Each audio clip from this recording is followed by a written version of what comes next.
I haven't really thought about how long I've been doing, but I've been surfing for about 50 years. And I got started when a friend of mine just showed up one day and rescued me from a life that was going nowhere. So I started surfing. The connection between the ocean and what happens as a farm is something you can't deny. The ocean makes all the rain. I'm irrigating with distilled water from the ocean. And I need that to be clean. And I want to deliver something back that's clean.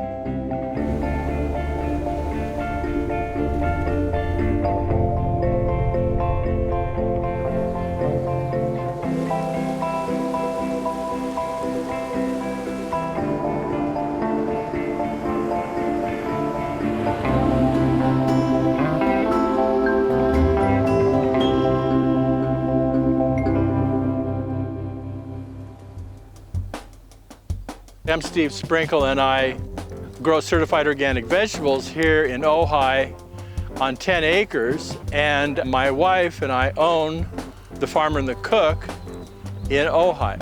And I started farming commercially organically in 1975 in Hawaii.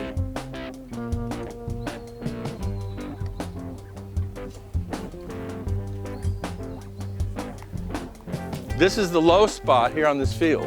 And everything can flow into this culvert. That culvert goes under the road to that stream, and the stream enters the Ventura River a mile and a half south of here. And so wherever you see these culverts issuing water, that's your source. I think if I was using soluble chemicals here, there'd definitely be a problem on the culvert.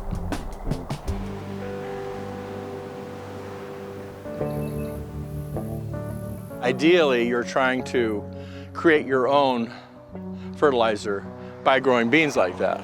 And I'll get 40 or 50 pounds of organic nitrogen out of that. In regenerative farming, what are you regenerating? Soil.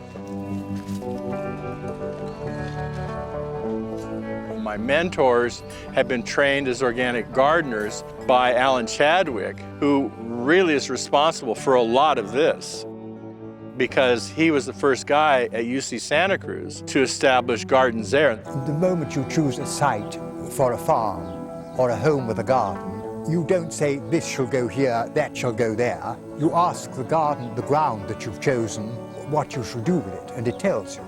Now, because of Chadwick, so many other farmers have blossomed and stayed with it.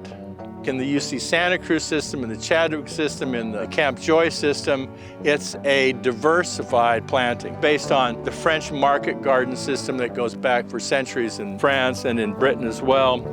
Because of the diversity and the intentional planting of certain kinds of crops, we eliminate the need for chemicals.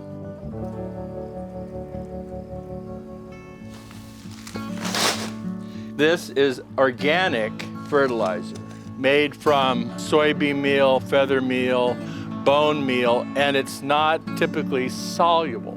So this stuff stays where you put it. A lot of the fertilizer pollution is coming from soluble phosphorus, soluble nitrogen. And just go to the fertilizer yard down in Oxnard, and you'll see the immense piles of fertilizer that are going on all these fields. Inevitably, the rain will carry it off.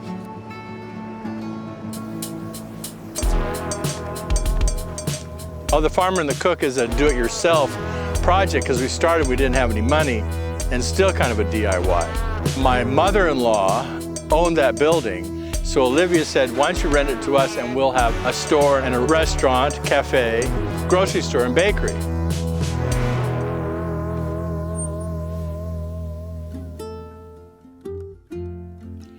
Well, I want to sell my business to my employees.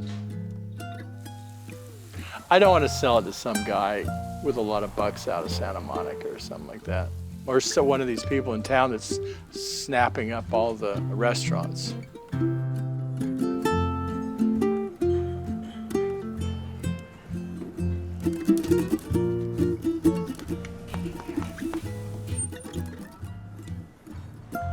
the residues of agricultural chemicals. After they've done their job in the field, they keep on moving downstream. And we now recognize that these materials that are used in conventional agriculture cause another burden, an unintended consequence. In decades past, we were involved with the organic farming movement pretty much for selfish reasons. I mean, for our own health, for the health of our customers. And now we realize that by buying and eating organic, there are so many parallel benefits. Farm workers, the environment, the sea life, migratory birds, it just goes on and on. Eating organic is a good way to save nature. But it's these things you can't see that all add up, and it's going to impact waterways all the way down to the sea. Whatever happens on the land is going to end up in the ocean eventually.